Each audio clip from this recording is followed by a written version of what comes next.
bevo.com.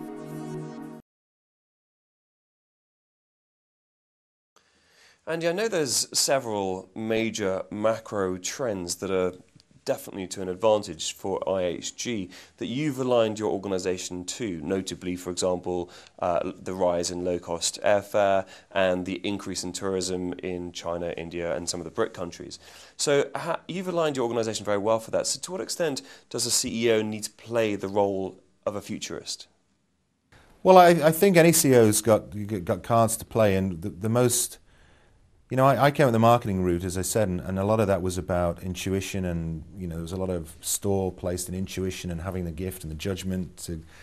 And a lot of that is, some of that's true, and a lot of it's not true. I've actually found, as I've got further on in my career, that actual facts, actually having facts rather than opinions, is quite helpful on occasions. And we've spent a lot of time in IHG in the last 3 years getting a mountain of facts so that we could actually produce a strategy that's for the future based on facts. A lot of stuff that you just imagine companies know, but they actually don't. And there's so much that goes on in business, which is conventional wisdom, corporate orthodoxy. Why do we do that? Well, because we've always done that. And you have to have facts, not opinions, that demonstrate what you want to do. And I don't think futurism is what it's about. I think it's having a good sense through the facts that you collect of where the company already has advantage. And then looking at the trends that are appearing in the world. So it's trend, looking at rather than future trend management. So let's see where the trends are leading us. Let's look at where the company's operating advantages is today, and let's try and put those two things together. And if at the same time that happens to be a place where margins are good, then that sounds like a bullseye to us. And then building on the core strengths is always, I think, the first job of top management.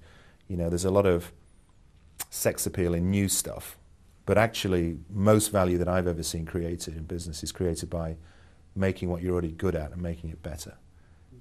And that's what we're trying to do here. So, whilst we're operating in other markets, we've been dogged in driving our position in China because we have such a massive advantage there already today. We would be nuts not to prioritize that and say, okay, let's make massive, colossal. And what do we need to do that, given that we've got such a good start? And yet it's so easy to be distracted onto the next sort of, the butterfly that goes from flower to flower. So I think you have to be persistent. I think you have clarity once you've created your fact base and you know where you're heading. And then you have to get everyone lined up behind it. So I don't think futurism is required. I think it's great if you've got an Einstein mind who can see the future. But for most of us mortals, it's a question of just dogged interrogation of the facts. A bit of flair maybe to see where an opportunity might be, but just a lot of hard work.